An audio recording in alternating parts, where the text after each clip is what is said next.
Welcome to Transform Now, the podcast brought to you by robotic process automation pioneer SS&C Blue Prism.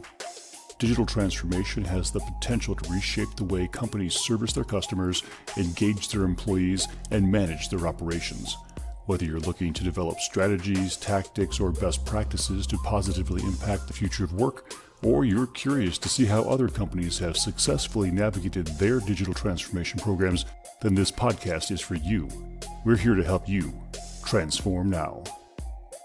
Hello and welcome to Transform Now. This is Xina Seaton, Vice President of Customer Experience for Blue Prism and a co-founder of Women Powering Digital Transformation. I would like to welcome today Ali Robertson from Zurich. Hi, Ali. Hey, Xina. How are you? I'm doing well. And you? Yeah, very well. Thank you. Thanks for inviting me along. Looking forward to it. Absolutely. I'm looking forward to it as well. So, Ali, why don't you introduce yourself? Sure. Thanks, Xina. So, Ali Robertson. I'm the head of continuous improvement automation and predictive analytics for Zurich in the UK. I've worked with the business for 15 years and most recently, probably for the last 10, been involved in change, transformation, digital transformation. And I have a team of consultants that support our entire UK business. So really passionate about change, improving things, and some of the technology that we're going to be speaking about today. So 10 years you've been at this, yeah? 10 years in terms of change, Xina. Yeah, it started off a small process improvement team. So we were looking at most things apart from technology. And then in 2018, I inherited the automation team, and that's when my journey really began in terms of this. So yeah, it's been an ever growing patch for me, which is really rewarding, challenging, but I'm passionate about coming to work every morning. So thoroughly enjoy it. Right on. So digital transformation, those are two big words squeezed together. Is it easy? Is it hard? If it's hard, what's the most difficult part? It's definitely not easy, Xina, for sure.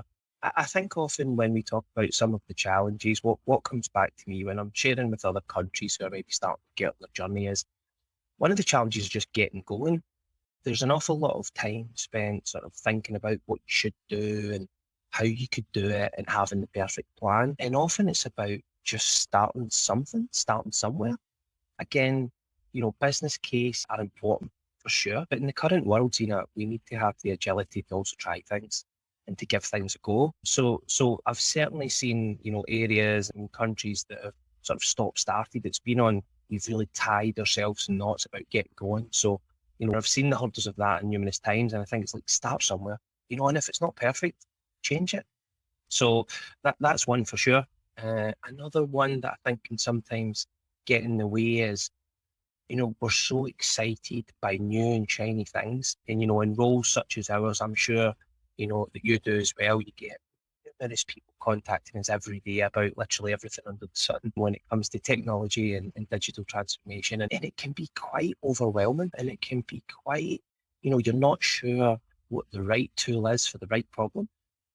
So I think that can sometimes get in the way, and it's about being focused. It's about, being clear in where you're starting and where you want to get to as well. So, being excited by new and shiny tools is challenging as well. Obviously for big corporate organizations, legacy gets in the way. So many systems, so many different versions, so many upgrades needed. The focus to sometimes, decommission or change is challenging as well. So yeah, I think there are many challenges, but through my experience, certainly none that can't be overcome. Do you have colleagues that you work with inside or maybe even outside of Zurich that haven't started digital transformation yet? I think internally in the organisation, most areas are on the path towards. I would say that different functions are at different maturity levels for sure, but we've tried to build a culture where change is the normal, where problems are opportunities. And that's sort of step one. And then what you also need is capability and technology to enable you to do something about it. The last thing you'd want to do is ask everyone what customer problems we should fix and then not having any resource or capabilities to do anything about it. So internally, we're all off on that transformation and the functions are at different maturity levels.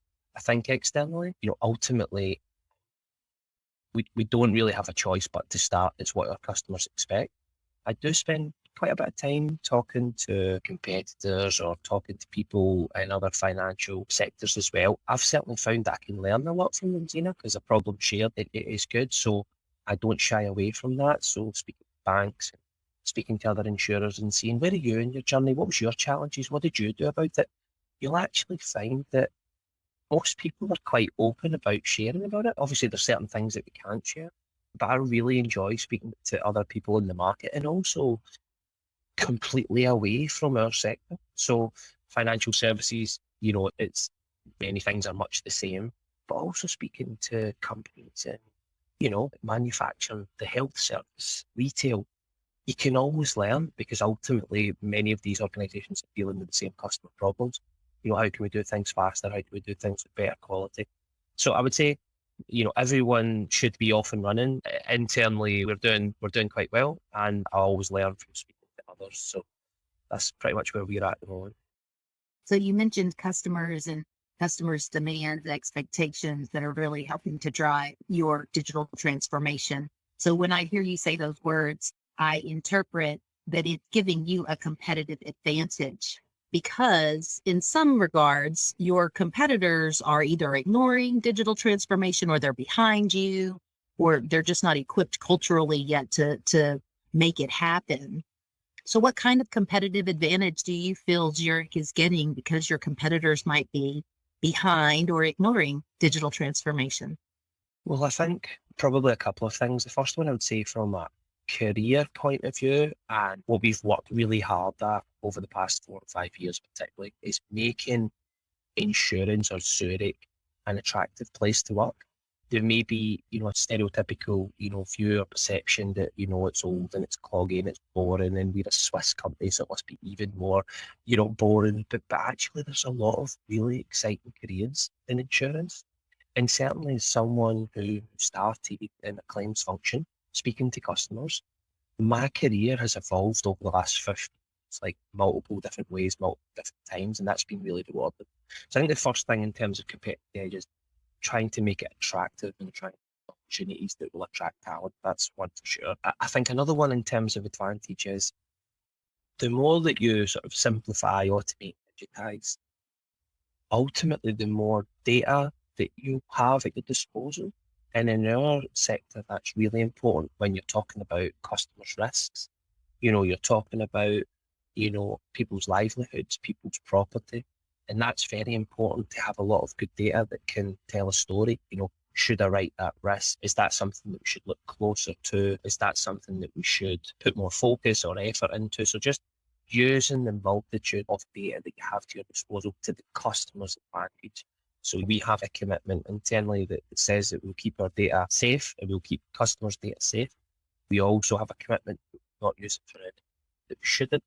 And now we're starting to get in the world as try to use it for customers' advantage, to try and educate them, to try and help them, to try and give them more information about the risks that they insure. So I think, people and culture is one, data is another one. And then, the final one I would probably say is around speed and accuracy. Humans can sometimes make mistakes, and there are tasks and processes that we should digitize and automate because it provides clearer, better outcome and allows humans like you and I to do what we're good at, things like empathy, support, care, being there for people. Again, for a big insurance company, often when we speak to people, it's when they're vulnerable, it's when they've went through some sort of loss, and they don't want to be speaking to a robot particularly. They want to be speaking to a person. And if we can use, digital to do the stuff around the side and to free up time, ultimately we'll be spending more time investing in our customers and speaking to them. Like humans. I love that. Let's talk like humans.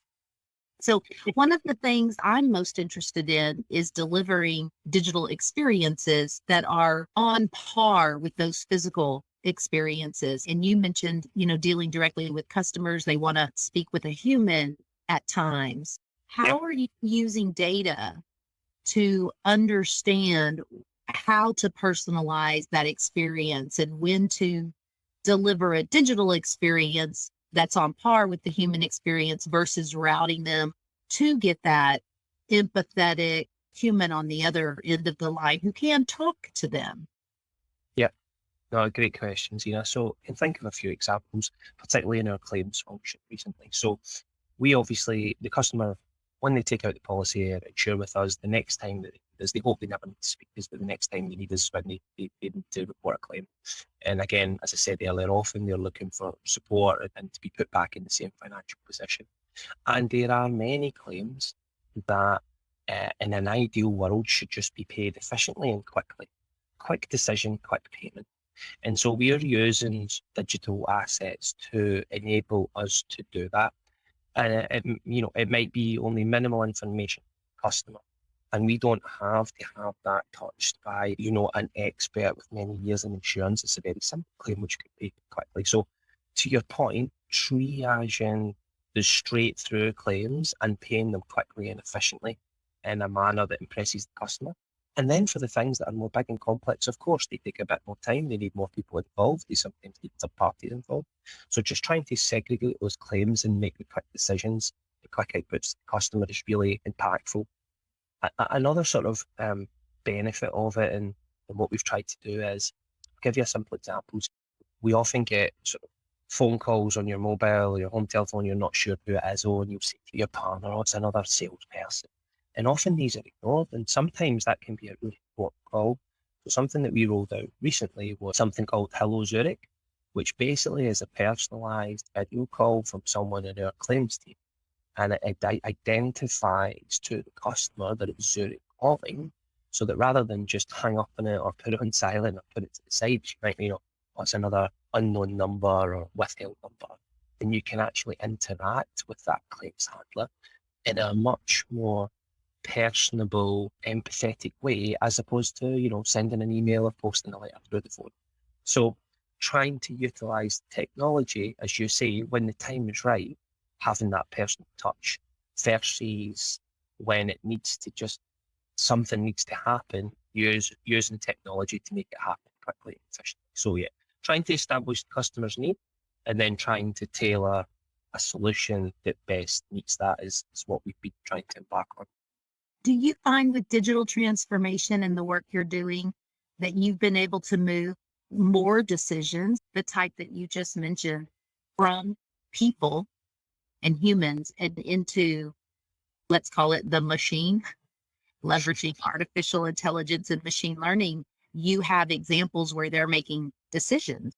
We're on a journey and when it comes to that, Xina, because we're big and complex and we have so many applications, and I'll often say this when I'm talking, that it doesn't become one thing that gives you the output. It becomes an interconnected set of things. And you mentioned some of them there, whether it's robotics or artificial intelligence. For a company of our size, we won't have one wrapper that fits all. So what we're trying to do is establish a customer journey. Where are the elements that we can utilize this technology to do it faster with better quality and with better output and have the human touch in it? So I wouldn't say we're in an aspiration towards, having a whole end-to-end process for everything automated, because as I say, there's times often when our customers need us, but it's about identifying the processes where they both don't necessarily want to speak to us, deal with it quickly.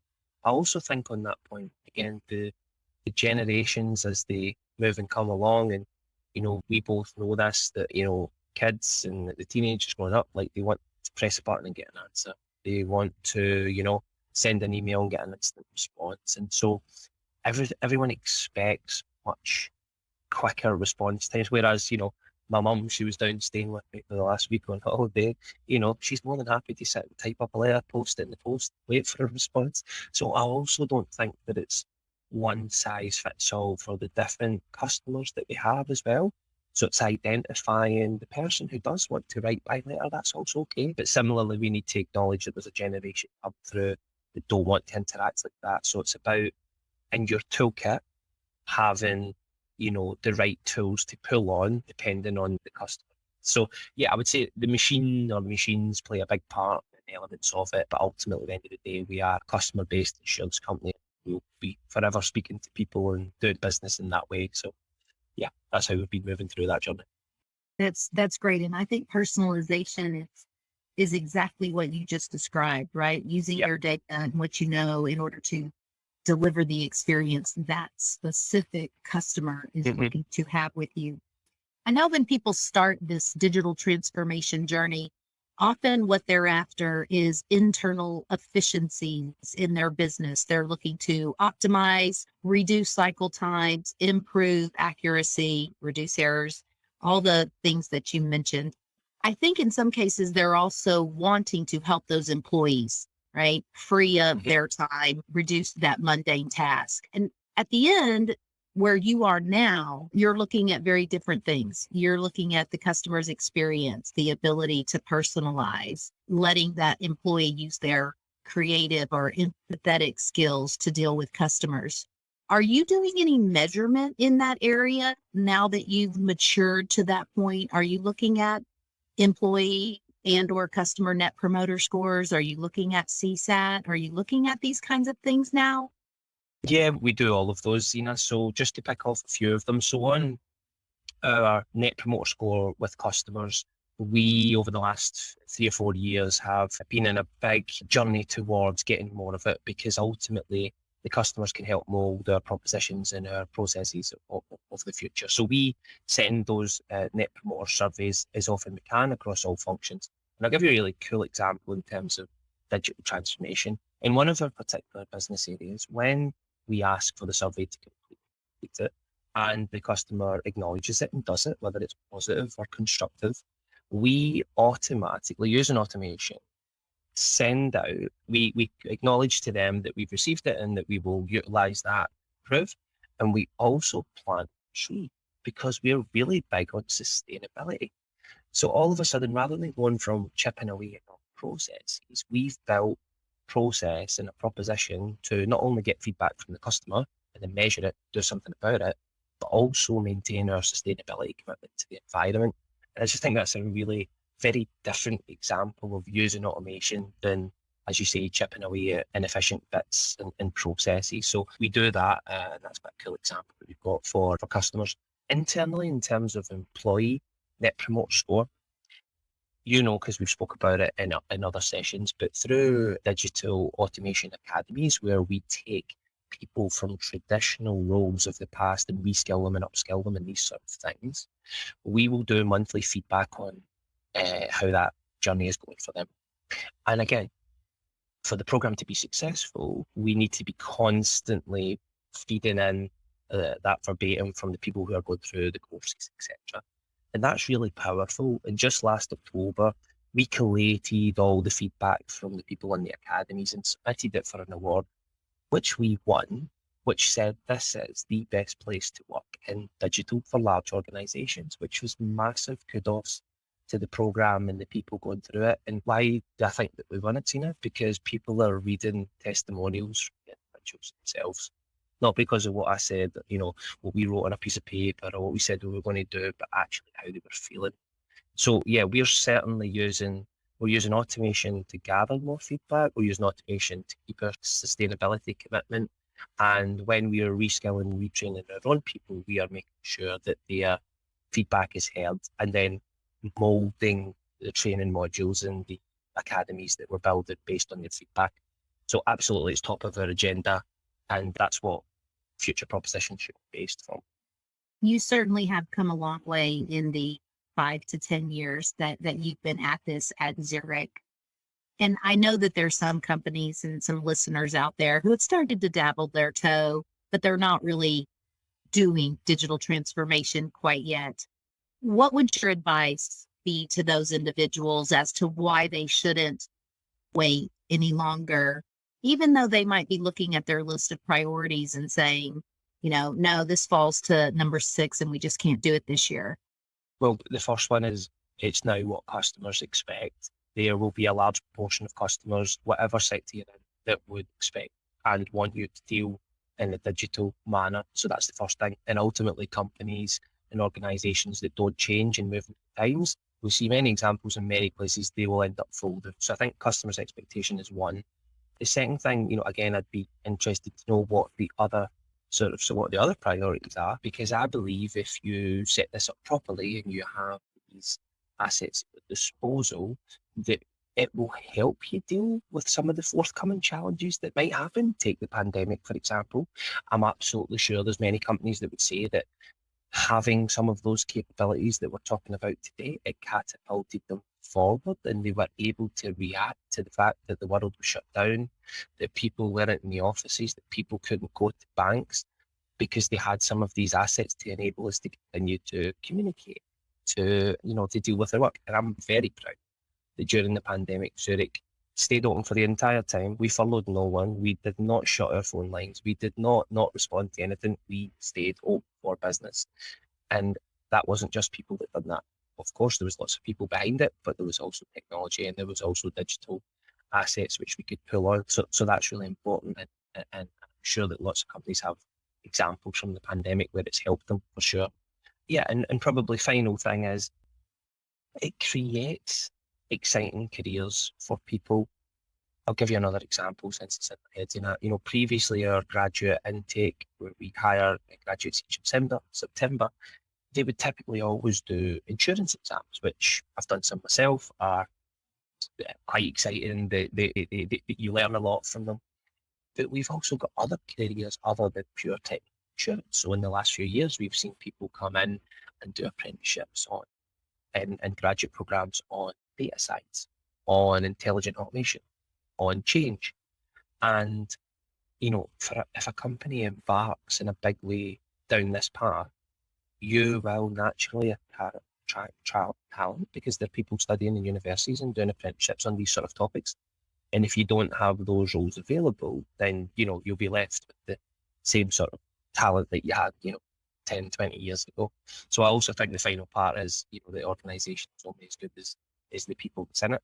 And by having different roles and responsibilities in this space, you will attract a diverse group of people with diverse thoughts, different backgrounds, which I think can only aid the company and support it to ultimately succeed.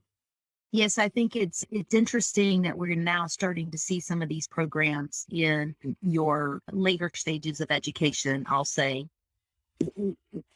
But we know that these kids today are, using iPhones and tablets, when they're still in carriers. We've all seen that, right? The 6-month-old baby with the phone. Yep. How do we begin to incorporate this digital savviness, if you will, into those younger generations in a way that's going to help them in their careers? I'm asking that question because remember years ago, actually, when I first entered this industry, there was a stat from the World Economic Forum that current third graders would have careers that didn't even exist today. And I think that's certainly true. Both you and I are in careers that didn't exist when we were third graders. So how can we begin to prepare that generation for what digital transformation will be for them? Or will digital transformation even be a thing in 20 years? Great questions, let me try and pick it up. So I think that call out stat of what was it like when we were younger is a good one. I think stat thrown around by the year 2030, 78% of the roles that will exist then currently don't. That's 7 and a bit years away, I think, for my maths. That's not a long time, right? So if that's going to be the case, we better start creating. And I think internally, again, something that's sort of an emerging thing for us is, for example, you go through the digital transformation, and then once you're using more of it and you're using more data, you need to start thinking about things like ethics. How are you ethically using it for customers? And in the last 6-7 months, we've seen new roles created about people whose full-time job is to consider things like that. So I can definitely see that movement of roles and creation of new jobs, like every day when I come into work, I see it firsthand. I think in terms of the future generations, will it be a thing? I think it will certainly be a thing, and there'll be iterations of names, and it will be called many different things through the ages, but ultimately it will become, this iteration of transformation will become business as usual, but it will continue to evolve. The customer expectations will continue to evolve, the technology will continue to evolve. What we thought 10 years ago that was a little bit out there will become more the norm, and we'll all be doing it. And so that will continue through all of those fronts. And We were just on a seminar yesterday with our group colleagues, and there was a gentleman who came and spoke who was speaking about, don't tell me that the ABBA music band going on stage in an avatar-like way is the end. And that really struck home that seems way out there, and who would have ever thought that would be the case? But there's going to be many more examples way beyond our sort of even where our mind can take us just now. So I think it's about education. I think it will become, even now you'll hear topics discussed in schools that took me until my late 20s before I was even talking about them. Even simple things like the change curve, problem solve, customer value streams, these sort of things that you used to go to college and university or do an apprenticeship to learn about is being taught at high schools. So I think it will continue to be rolled out in schools, universities. And I think, as you say, the kids of the future, it will just become the norm to them. But we also shouldn't remember, even as it becomes sort of the norm for all of us, most of these things and stuff, tech needs contained, and it needs improved, and it needs monitored, and often that's done by humans. So constant evolution of everything, roles, the technology, customer expectations, and what's most important, Xina, is we all, as people who I certainly have got to work for quite a while yet before I retire, being open to the change. And if your mind is open to the change, then you need to learn and go with it. It'd probably be my best advice. Be open-minded. I think that's the most important thing we can all be, open-minded and excited about change. I know it's an old adage, but, change is the only constant is certainly true, and never been truer today with the fast moving technology world that we all live in. So some really good nuggets today, and I really hope our listeners have enjoyed this time together. Before we say goodbye, any closing inspirational words from you? Thanks, Xina. Yeah, I've really enjoyed it. I don't have any one-liners in my back pocket, but no, as we come out of the pandemic, we know that globally there's lots of other uncertainty around many things. And I think, as you said there, being open to change and being comfortable with it is certainly what I've found has given me resilience. And I think for organisations to encourage people to, to try more things, to learn, to go and give things a go, will mean that whatever happens in the future, whether it doesn't happen, but another pandemic or any of the other catastrophic things that could impact is that we have a really resilient workforce that can go with it and that ultimately can continue to serve our customers in whatever sector that we work in. So resilience is really important. Learning from experience is really important, and trying new things, because no one wants to be left behind when it comes to the workforce of the future. So I think we should always have one eye on the future and be trying to fill our organisation's gaps and our personal development gaps. When it comes to that, would probably be the last couple of nuggets of advice. Then I'd say, thank you, and hopefully your listeners also found it semi-interesting. I've really enjoyed it. Absolutely. Well, I always love talking to you, Ali. So hopefully we'll get to do this again soon. Thank you so much for joining us today and for your words of wisdom. Listeners, thank you for joining Transform Now this week, and we look forward to having you listen in on a future episode. Until next time, this is Xina signing off. Thanks for tuning in to Transform Now. For more insightful discussions on digital transformation and more, check out our podcast channel where you'll find all of our previous episodes. And to make sure you never miss an episode, subscribe to the show on your favorite podcast player. And if you like what you've heard, please leave us a review. For more information about digital transformation and the future of work, check out blueprism.com to learn how SS&C Blue Prism's digital workforce is enabling enterprise transformation now.